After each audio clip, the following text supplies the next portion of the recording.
कार्तिक मास कथा अध्याय 5। कार्तिक मास के स्नान विधि की कथा। अगर आपने अभी तक 4 अध्याय नहीं सुने हैं तो उसको अवश्य ही सुने। कार्तिक मास की कथा सुनने मात्र से ही आपको मोक्ष की प्राप्ति होती है। श्री हरि विष्णु और माता लक्ष्मी का साथ प्राप्त होता है, उनका आशीर्वाद प्राप्त होता है। कथा प्रारंभ। राजा पृथु ने नारद जी से कहा, हे मुनीश्वर, आपने कार्तिक और माघ मास का उत्तम फल कहा, कृपया उनके स्नान विधि और नियम भी बताइए। नारद जी ने कहा, हे राजन, तुम्हारा जन्म विष्णु भगवान के अंश से हुआ है, अतः तुमसे कुछ छुपा नहीं। फिर भी मैं उन नियमों का बता रहा हूँ, उसे ध्यान से सुनो। अश्विन मास के शुक्ल पक्ष की एकादशी के कार्तिक मास का व्रत प्रारंभ हो जाता है।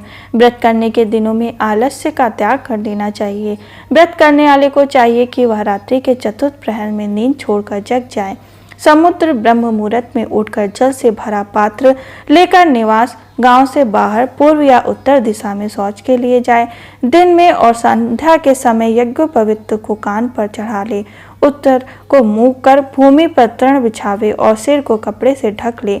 मुंह को यत्न पूर्वक बंद रखे और थूकना और श्वास लेना छोड़कर मल मूत्र का त्याग करे। रात में दक्षिण दिशा की ओर मुंह करके यह कार्य करे।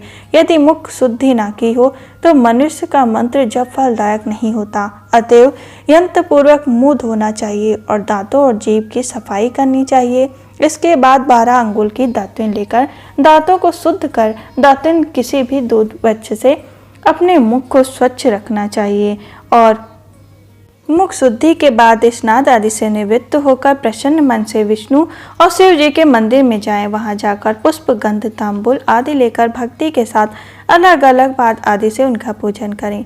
फिर बार बार प्रणाम करके मंगल गान करें। सतयुग आदि में जो तप, यज्ञ और दान से भगवान को प्रसन्न किया जाता है, वह कलयुग में केवल नाम स्मरण से ही भगवान को प्रसन्न कर लेता है। हे नारद, जहाँ पर मेरे भक्त मेरा गुणगान करते हैं, मैं वहाँ रहता हूँ। मैं अपने पूजन से उतना प्रसन्न नहीं होता जितना कि तब होता हूँ जब मेरे भक्तों की गंध, पुष्प आदि से पूजा की जाती है।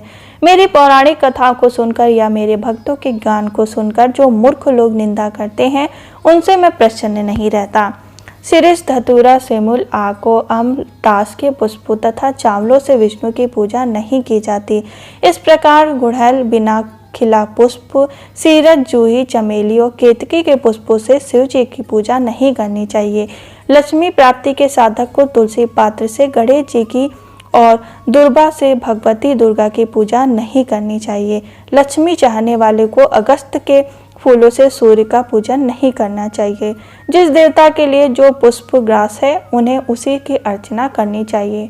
इस प्रकार विधि से पूजा करने के बाद देवादिदेव भगवान ने निवेदन किया, हे सुरेश्वर, मैं मंत्र जानता हूँ, न पूजा की क्रिया से परिचित हूँ और न भक्ति ही मुझ पर है, अतः मुझसे जैसी पूजा अर्चना बन सकी है उसी को पूर्ण स्वीकार करें। इसके बाद मूर्तियों की परिक्रमा करके दंडवत प्रणाम करें और पुनः क्षमा याचना करते हुए गान करते रहें। जो मनुष्य कार्तिक मास की रात्रि में विष्णु तथा विष्णु का पूर्वक पूजन करेगा, वे अपने पुरखों सहित पाप से मुक्त होकर विष्णु लोक में चला जाएगा।